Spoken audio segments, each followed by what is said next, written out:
नमस्कार, veg ERP के इस प्रोडक्ट हब वीडियो में आपका स्वागत है। इस वीडियो में हम देखेंगे कि वेज ईआरपी जुलाई 2025 में आपके लिए ऐसे कौन से एनहांसमेंट्स लेके आया है जिससे आप अपने बिजनेस को और एफिशिएंटली रन कर सकते हैं। चलिए शुरू करते हैं। सबसे पहला जो एनहांसमेंट है वो है इंटीग्रेशन मॉड्यूल के रिलेटेड। सो अब से गाइस, जब भी आप इंटीग्रेशन सेक्शन में जाएंगे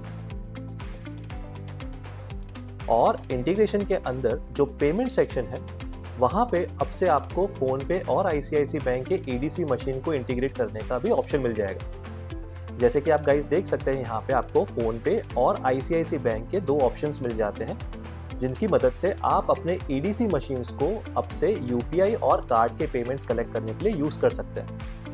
फॉर एग्जाम्पल, यहाँ पे अगर मैं आईसीआईसी बैंक को एक्टिवेट करता हूँ और इसकी सेटिंग्स को यहाँ पे एंटर करता हूँ by entering the appropriate merchant ID और the respective EDC device details, उसके बाद मैं रिस्पेक्टिव पॉज के अंदर इस मशीन को अब से यूपीआई और कार्ड की पेमेंट्स कलेक्ट करने के लिए यूज कर पाऊंगा। जैसे ही आपने गाइस ईडीसी मशीन का रिस्पेक्टिव इंटीग्रेशन कंप्लीट कर लिया है, उसके बाद आप पॉज के अंदर सेटिंग्स में आप अपने ईडीसी डिवाइस को यहाँ पे लोकेट कर पाएंगे।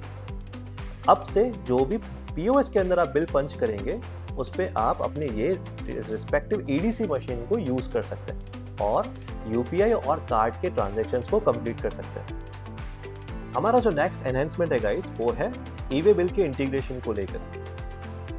पहले आप कभी भी ई-वे बिल के अगर शिपिंग डिटेल्स को चेंज करना चाहते थे तो आपको ई-वे बिल कंप्लीटली कैंसिल करना पड़ता था और दोबारा से रीजनरेट करना पड़ता था। अब से गाइस आप अपने शिपिंग डिटेल्स वाले पार्ट को एडिट कर पाएंगे। जैसे कि आप स्क्रीन पे देख सकते हैं गाइस, आपको इनवॉइस के पेज पे एक नॉर्मली ई-वे बिल जनरेट करने का एक ऑप्शन आता है। जैसे आप इस ई-वे बिल के ऑप्शन से ई-वे बिल क्रिएट करते हैं और उसके बाद अगर आपको कोई शिपिंग डिटेल्स चेंज करनी है तो आप यहाँ पे देख सकते हैं गाइस कि आपके पास शिपिंग डिटेल्स चेंज करने के लिए एक एडिट आइकन अवेलेबल होता है। एडिट करने के बाद टॉप यहाँ पे आपको एक ग्रीन कलर का बटन दिखाई देता है जो आपके ये चेंजेस को अपेंड कर देता है और आपका ई-वे बिल बिना कैंसिल किए भी अब आप उसे यूज कर सकते हैं, सिंपली शिपिंग डिटेल्स को अपडेट करने के बाद। हमारा जो नेक्स्ट एनहांसमेंट है गाइस वो है पॉस मॉड्यूल के रिलेटेड। पहले जब भी कोई कस्टमर पे लेटर पे आपसे कोई भी सामान लेके जाते थे और उसका रिटर्न परफॉर्म करते थे, तब क्रेडिट नोट के इशुएंस में थोड़ी सी दिक्कत होती थी। अब से गाइस जब भी कोई भी पे लेटर का ऑर्डर होगा और उसका अगर आपको रिटर्न एक्सेप्ट करना होगा तो आपके सिस्टम पे उसका प्रॉपर अमाउंट क्रेडिट नोट में देखने को मिलेगा। फॉर एग्जाम्पल, यहाँ पे मेरे पास एक कस्टमर है, वो एक पर्टिकुलर ऑर्डर लेते हैं मुझसे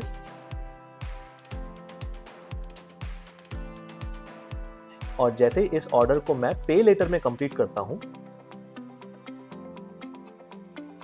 तो आप देख सकते हैं गाइस, यहाँ पे मेरा एक ट्रांजैक्शन सक्सेसफुली कंप्लीट हो जाता है पे लेटर में, जो आप ऑर्डर सेक्शन में देख सकते हैं जहाँ पे ड्यू अमाउंट पूरा का पूरा 190 रुपीज है in the pay later mode.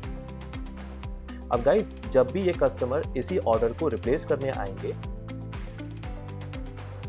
For example order number ये जो भी है, मैं इसका जब भी रिसीव करूंगा और उनको उसके रिस्पेक्टिव क्रेडिट नोट इशू करके दूंगा तो जो भी अमाउंट हमने पे लेटर में दिया था वो सारा का सारा अमाउंट क्रेडिट नोट पे प्रॉपर्ली मैनेज हो जाए। सो let me show you the credit note generated for this order. So guys आप यहाँ पे देख सकते हैं जो भी मैंने क्रेडिट नोट इशू किया अभी पीओएस में से, उसमें जो भी अमाउंट मुझे रिसीव हुआ क्रेडिट नोट के अंदर वो सारा का सारा यूज्ड में दिखाएगा as the customer has not paid us anything. So customer के जो भी क्रेडिट्स थे वो कंप्लीटली यूज हो जाएंगे और आपका क्रेडिट नोट अब से कोई भी फॉल्स अमाउंट यहाँ पे नहीं दिखाएगा। अब गाइस इसमें एक दूसरा सिनेरियो भी होता है जहाँ पे सेम कस्टमर ने जो भी प्रोडक्ट हमसे अभी लिया था वो पर्टिकुलर प्रोडक्ट का उन्होंने मल्टी पे के थ्रू पेमेंट किया था। जैसे कि आप गाइस यहाँ पे देख सकते हैं, मेरा बिल अमाउंट है 190 रुपीज और इस केस में कस्टमर मुझे मल्टी पे के तौर पे 100 रुपीज कैश देते हैं और बाकी का जो भी अमाउंट है वो पे लेटर के थ्रू पे करते हैं। सो इस केस में भी गाइस जब भी ये ट्रांजैक्शन का रिटर्न मुझे परफॉर्म करना होगा तो उस केस में भी अब से सिस्टम आपको क्रेडिट नोट में प्रॉपर अमाउंट दिखाएगा। फॉर एग्जाम्पल गाइज, हमारा जो ये ऑर्डर था, अगर इस ऑर्डर का मुझे रिटर्न परफॉर्म करना है और जैसे ही मैं इसका क्रेडिट नोट इशू करता हूं, तो आप क्रेडिट नोट पे प्रॉपरली देख सकते हैं कि किस तरह से सिस्टम ने कस्टमर को क्रेडिट्स ऑफर किए। सो let me show you that. अब गाइस, यहाँ पे आप क्लियरली देख पाएंगे कि जो भी 190 अमाउंट का मैंने क्रेडिट नोट इशू किया, उसमें से ऑटोमेटिकली जो भी कस्टमर के पेंडिंग अमाउंट था वो उसके यूज सेक्शन में दिखाएंगे, और क्रेडिट रिमेनिंग में 100 रुपीज जो कस्टमर ने हमें एक्चुअली पे किया था वो उसके पास अवेलेबल रहता है कोई भी दूसरी चीज परचेज करने के लिए। हमारा जो नेक्स्ट एनहेंसमेंट है गाइस, वो है इन्वेंट्री मॉड्यूल के मटेरियल क्रिएशन प्रोसेस को लेकर। जब भी आप इन्वेंट्री के अंदर मटेरियल क्रिएशन करने जाते थे और ऐसे गुड्स को आप यूज करते थे जिनमें सेस टैक्स एप्लीकेबल होता था, तो वो आपको प्रॉपर शो नहीं हो पाता था। अब से गाइस, वो सारे प्रोडक्ट्स जिनके अंदर आपने एडिशनल सेस टैक्स दिया है, वो आपको इंडिविजुअली जीएसटी के साथ कैलकुलेट होता हुआ दिखेगा। सो let me show you a practical example. एक मटेरियल क्रिएशन करते हैं गाइस, जहां पे एक प्रोडक्ट है मेरा बल्क शुगर, उसकी एक क्वांटिटी में मैं उसको सेग्रीगेट कर रहा हूं into 50 quantities of sugar of 1 kg packets. So let me choose the products, enter the appropriate quantity, और गाइस आपको यहाँ पे टैक्स रेट के अंदर प्रॉपर सेस टैक्स अप्लाई होता हुआ दिख रहा है, जो क्यूमुलेटिवली जीएसटी के साथ टोटल होकर आपको वहां पे रुपीस में अमाउंट शो कर रहा है। सो गाइस, अब से जो भी प्रोडक्ट्स जिन पे ये टैक्स लागू होता है वो आपको अलोंग विद द जीएसटी देखने को मिल जाएगा under the material creation process. हमारा जो नेक्स्ट एनहेंसमेंट है गाइस, वो है बैंक एंड कैश मॉड्यूल को लेकर। जब भी आप बैंक एंड कैश के अंडर पेमेंट्स या रिसीट पेज पे आते थे, तो आपको प्रॉपर वाउचर देके ये नहीं पता चल पाता था कि ये वाउचर का टाइप कौन सा है, अनलेस एंड अनटिल आप उस वाउचर के अंदर जाके नहीं चेक करते थे। अब से गाइस, आप वाउचर के सामने एक टाइप नाम का एक नया कॉलम देख पाएंगे, जहां पे आपको वो वाउचर का टाइप दिखाई देगा कि वो एक एडवांस पेमेंट वाउचर है या आपने किसी बिल के अगेंस्ट में उसे पे किया था। सिमिलरली गाइस, तीनों कैटेगरीज आपको under the type column properly show करेंगी अगेंस्ट एनी वाउचर। आप यहाँ पे फिल्टर के अंदर भी टाइप सिलेक्ट करके अपने वाउचर्स को सिलेक्ट कर पाएंगे। सो गाइस, अब से आपको पेमेंट एंड रिसीट्स के अंदर ये new column by the name type देखने को मिल जाएगी, जिससे आप अपने ट्रांजैक्शंस को और प्रॉपर्ली फिल्टर आउट कर सकते हैं। इसी बैंक एंड कैश मॉड्यूल के अंदर अब से गाइस, जब भी आप payments and receipts voucher create करेंगे और अगर उनका मोड बैंक है, तो जब तक वो अप्रूव या रिजेक्ट नहीं होगा तब तक आप उस रेस्पेक्टिव वाउचर को एडिट कर पाएंगे। Late me show you practically. तो गाइस, मैं यहाँ पे पेमेंट पेज के अंदर जब भी कोई भी नया पेमेंट वाउचर क्रिएट करने की कोशिश करूंगा और अगर मेरा पेमेंट मोड बैंक है, तो रिस्पेक्टिवली जब तक ये अप्रूव या रिजेक्ट नहीं हो जाएगा तब तक मैं इस वाउचर को एडिट कर पाऊंगा। सो let me select the bank, let me enter the details.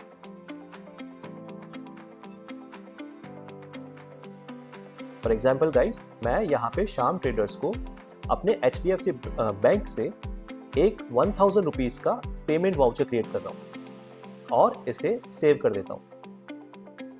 So guys, जब तक ये एक्सेप्ट या रिजेक्ट नहीं हो जाता आफ्टर प्रॉपर एक्नॉलेजमेंट, तब तक मैं इस वाउचर को एडिट कर सकता हूँ। Okay, so let me show you how we can edit this voucher before clicking on accept and reject.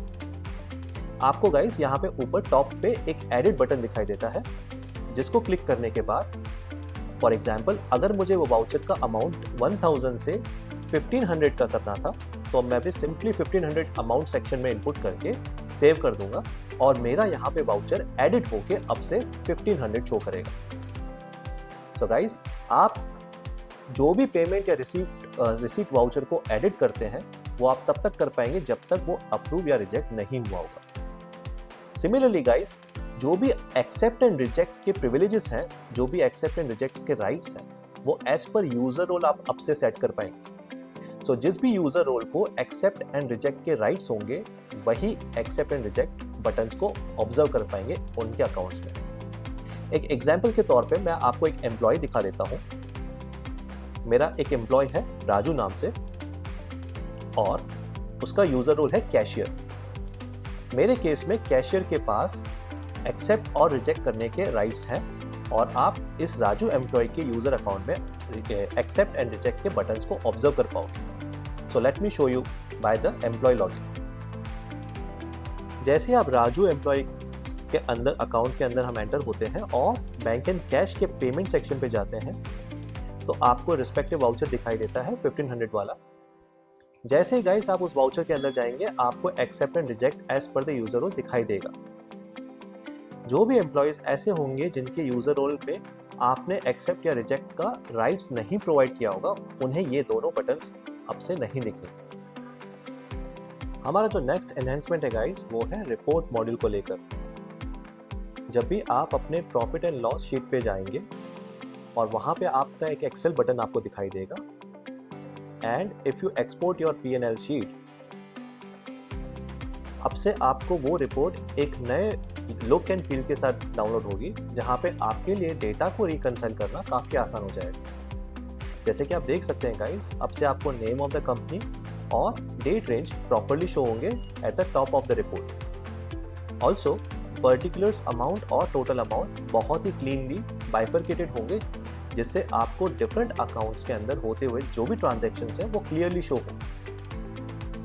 Also guys, proper and rich graphics की वजह से आप अपनी वैल्यूज को प्रॉपरली रिकंसाइल कर सकते हैं और अपना final P&L at the end of each range आप इजीली ऑब्जर्व कर सकते हैं। तो ये थे सारे एनहांसमेंट्स जो वेजी ERP आपके लिए जुलाई 2025 के इस वर्जन रिलीज में लेकर आया। ऐसे ही वीडियोस के लिए हमारे साथ जुड़े रहें। वेजी ERP आपके लिए ऐसे वीडियोस लाता रहेगा और आपके बिजनेस का सेंस बढ़ाता रहेगा। Thank you.